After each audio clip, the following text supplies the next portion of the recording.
Hi everyone. Yeah, so if you didn't see the warning at the start of the video, this is just a quick reminder. There are going to be some difficult things that I'm going to talk about. There are some personal things I'm going to talk about. So, body dysmorphia, like weight issues, etc., mental health issues.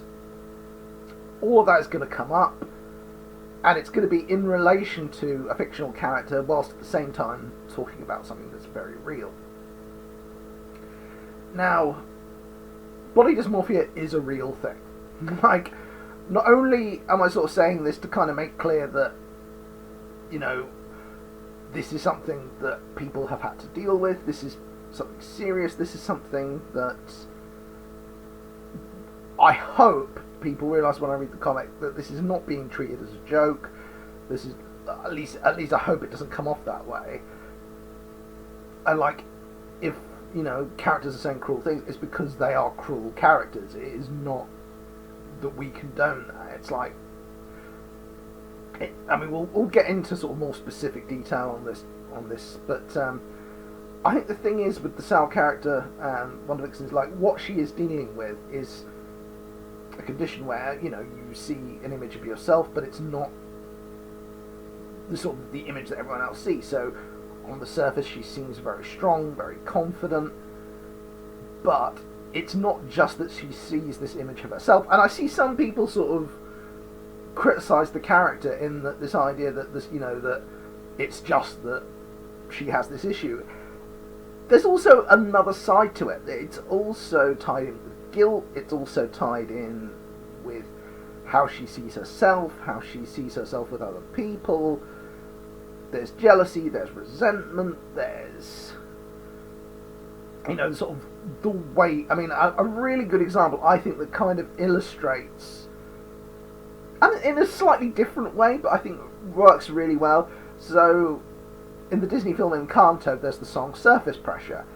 And I absolutely love that song because I relate to it, you know, this idea of that you sort of not exactly present yourself in a certain way, because I don't think whenever, you know, you talk to someone or you're sort of doing things day to day that it's not fake.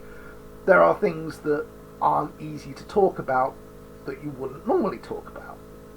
And in this instance, it is about sort of how you see yourself, how you sort of deal with these things, and how people can mean well, but they end up sort of, you know, making it harder for you.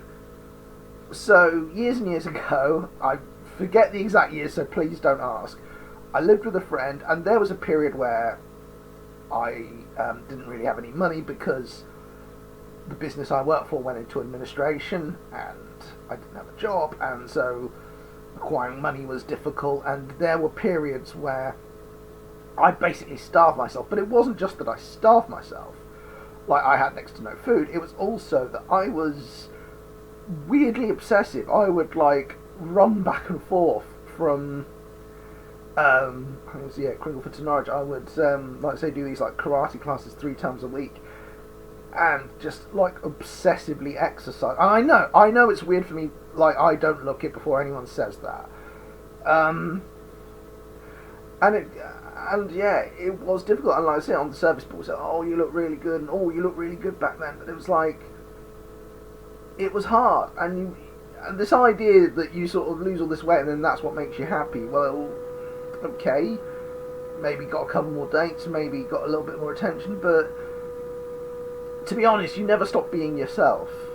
And the hang-ups and the sort of the insecurity is still there.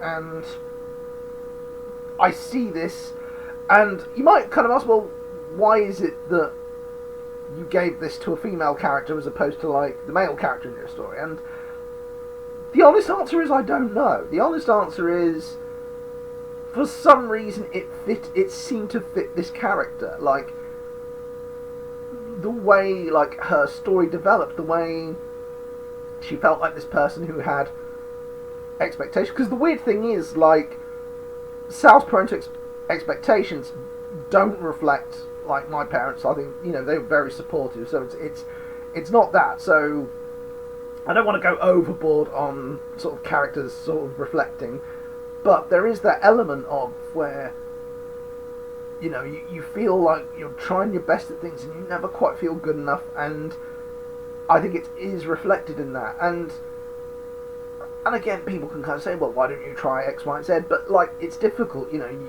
You feel intimidated in gyms, or you try a calorie counter website and you become obsessed, and it's just not a way to live your life, and it's hard. Like, I think people need to realise, like, you know, you can wag your finger and say, oh, you should do this, this, and this. Well, good for you that you can do that, but not everyone can. Like, seriously, even if you mean well, like, and I know, I'm guilty of it too, but, like, for different things, but just, it's so hard. It's so hard, because even if you mean well, like, people can be trying, and it can be hard for them. But, like, especially with things like this. And I think the best thing you could do is just try and be supportive and try and get through it. And, like I say, I don't want this character to feel like it's like, again, it's not about sort of shaming people for who they are, because who you are is who you are. That's not the issue. I think kind of it was more a representation of how this character is feeling, and how, in effect, the villain inside her is manipulating that. And I hope that comes through. Whenever I've seen comments, they seem to reflect that. So I'm hoping they see what you're going for. I mean, not everyone will, and that's okay. I don't expect everyone to love what I do. I don't expect everyone to sort of go along with it. And at the end of the day, it is still an exaggerated comic book world. It's not meant to be literal. It's not meant to be a documentary, and it's not meant to sort of be fully real life. And there are sort of elements from fiction, so, you know, Nutty Professor, Dark Phoenix, Victorian Gothic novels that kind of fed into this storyline. But I hope, one thing I hope above all else, I'll put links in the description, but just remember, like, there are places out there where you can talk to people. Don't feel that you're on your own, and that, you know, people will support you, and not, you know, there are people who are qualified to listen to you and to sort of help you in a non-judgmental way. And whatever you choose to do, like, just know, like, be valued for who you are, and much love.